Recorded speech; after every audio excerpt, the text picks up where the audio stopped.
이번 시간에는 저출산의 원인에 대해서 설명드리도록 하겠습니다. 어, 물리적 안전과 경제적 안전이 확보되면 왜 혼자 살까요?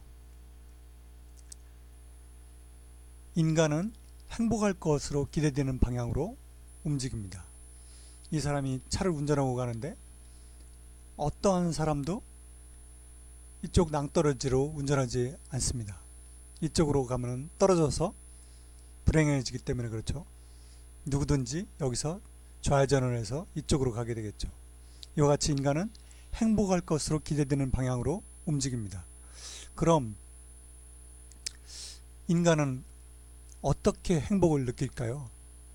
지금부터 그 행복에 대해서 한번 살펴보도록 하겠습니다. 우리가 느끼는 행복은 모든 사람은 이 점선과 같이 행복 상수를 가지고 있습니다. 외부로부터 아무런 변화가 없을 때는 이 점선만큼 행복합니다. 그런데 욕구를 충족하는 일이 발생하면 행복도가 딱 올라갑니다. 오랜만에 고등학교 친한 동창을 우연히 만나서 친구와 식사를 하고 술 한잔하고 그 다음에 밤늦도록 수다를 떨면은 이와 같이 많이 행복해집니다. 그러다가 밤늦게 들어왔더니 아내가 술 먹고 밤늦게 들어왔다고 잔소리를 해요. 그러면은 이와 같이 기분이 나빠지죠.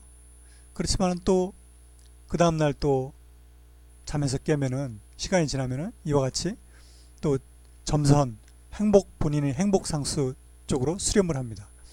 그 다음에 자기가 꿈에 그리던 직장에 취업을 하면은 이와 같이 엄청 기쁩니다.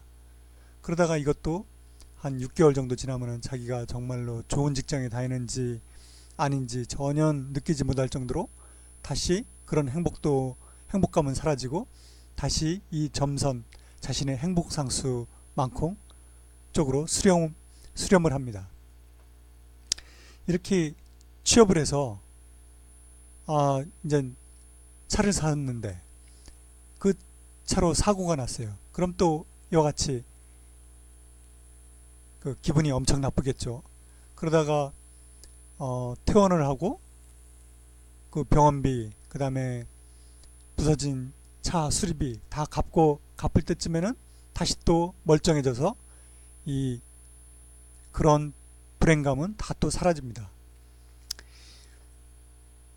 이와 같이 행복은 욕구를 충족하면은 행복해지고 욕구를 충족하지 못하면은 불행해집니다. 그런데 이런 것에 의한 행복은 시간이 지나면은 다시 이 행복 상수로 수렴을 합니다. 그래서 행복을 극대화하기 위해서는 이 점선 행복 상수를 최대한 높이고 또한 자신의 욕구를 끊임없이 충족을 하며 욕구에 반대되는 것은 결코 하지 않으면은 그러면은 행복이 극대화되겠습니다. 이 행복상수 H를 높이는 방법은 이 H는 좋은 가족관계, 좋은 친구관계, 그 다음에 긍정적인 세계관, 낙천적인 성격, 건강, 외향적인 성격 등이 크게 영향을 미칩니다. 그래서 이런 것들을 잘 쌓아놔야 되겠죠. 좋은 가족관계, 친구관계, 그 다음에 낙천적인 성격, 그 다음에 건강 이런 것들을 해놓으면은 이 행복상수가 위로 올라가죠. 그렇게 하고 자신이 원하는 거, 자신의 욕구를 끝없이 충족을 해야 됩니다. 그렇게 해야만이 그렇게 하면은 자신의 행복이 극대화될 수 있습니다. 그래서 보시면은 자신의 욕구를 충족하는 거가 행복에 아주 중요하다는 것을 알 수가 있습니다. 인간의 욕구에는 생리적 욕구, 물리적 안전 욕구, 경제적 안전 욕구, 정서적 욕구, 존중 욕구, 자아실현 욕구, 호기심 욕구 등이 있습니다. 이런 욕구가 행복에 직접적으로 영향을 주기 때문에 이러한 같은 욕구를 충족하는 것은 매우 중요합니다. 그런데 여성의 욕구에 대한 남편의 영향을 살펴보면은 과거에는 생리적 욕구에도 상당히 긍정적인 영향을 줬고, 물리적 안전 욕구, 경제적 안전 욕구에는 절대적인 영향을 줬습니다. 또한 과거 농경 사회에서는 부부가 거의 뭐 잠도 같이 자고 낮에 일도 같이 하고 같이 식사하고 이렇기 때문에 거의 항상 같이 지내기 때문에 정서적 욕구 측면에서도 매우 큰 영향을 미쳤습니다. 그래서 과거에 그 남편의 가치는 플러스 11 정도로 매우 높았습니다. 그런데 현재는 남편이 생리적 욕구에 조금 좋은 영향을 주죠. 물리적 안전 욕구에는 거의 영향을 주지 못합니다. 지금 남자가 남편이 없다고 해서 어떤 뭐 도둑이나 강도 그런 위험이 있는 건 아니죠. 그 다음에 남편이 돈을 잘 벌어오는 경우에는 이 경제적 안전 욕구에 좋은 영향을 줍니다. 또한 남편과 사이가 좋으면은 이 정서적 욕구에도 어느 정도의 긍정적인 영향이 있습니다. 반면에 존중 욕구, 자아 실현 욕구, 호기심 욕구 등에는 악영향을 줍니다. 왜냐하면은 여성이 저런 욕구를 만족하기 위해서는 자기 자신에게 모든 시간과 에너지, 돈을 투자를 해야 되는데, 결혼하고 또 아이를 낳음으로 인해서 저런 그 자아실현 욕구나 호기심 욕구 이런 거를 충족하는데 제한을 받기 때문에, 그래서 이쪽 부분에는 마이너스 영향을 주게 됩니다. 그래서 전체적으로 보면은 남편의 가치가 제로입니다. 그래서 요즘 여성들이 뭐 구태여 뭐 결혼하지 않으려고 하고, 결혼을 한다고 하면은 반드시 돈 잘 버는 남성과 결혼을 하려고 합니다. 왜냐하면 현재 남편의 가치에서 가치 있다고 느껴지는 부분이 거의 경제적 안전 욕구 부분밖에 없기 때문에 그렇습니다. 이러한 경제적 욕구에 대해서도 가난한 여성은 자신이 돈이 없기 때문에 남자가 어느 정도의 돈만 벌면은 어느 정도 좋은 직장, 안정된 직장에 다니면은 그 남자의 가치가 크게 상승합니다. 이게 뭐 플러스 3 뭐 이런 식으로 상승을 하죠. 그래서 가난한 여성일수록 오히려 더 결혼을 많이 합니다. 반면에 여성이 능력이 있는 의사나 변호사, 뭐 공무원, 은행원 이런 사람들은 자신이 경제적인 능력이 있기 때문에 남자가 어느 정도 돈을 벌어도 뭐 그것이 크게 중요하게 느껴지지가 않죠. 그렇기 때문에 그렇게 돈 잘 버는 여성일수록 남자의 가치가 마이너스가 됩니다. 그래서 그 경제적 능력이 좋은 여성, 그 다음에 학력이 높은 여성, 좋은 직장에 다니는 여성일수록 결혼을 않게 됩니다. 또한 그 남자가 돈을 잘 벌다가 퇴직을 하는 경우에 이 돈을 못 벌으니까 이 부분이 제로가 되겠죠. 그 제로가 되면은 전체적으로 남편의 가치가 떨어지기 때문에 바로 퇴직 이후에 황혼 이혼이 많이 증가하게 되는 것입니다.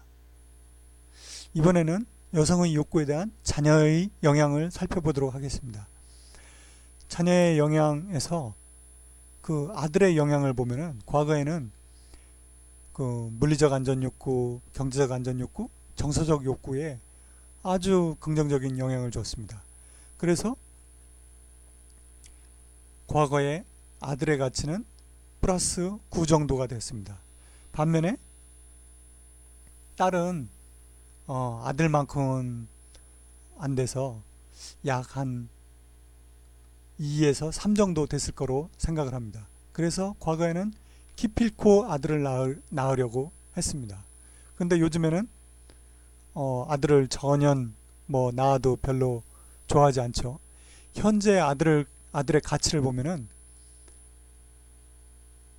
정서적 욕구에 약간의 긍정적인 영향을 주는 반면에 존중욕구, 자아실현욕구, 호기심욕구 등에는 크게 악영향을 끼칩니다.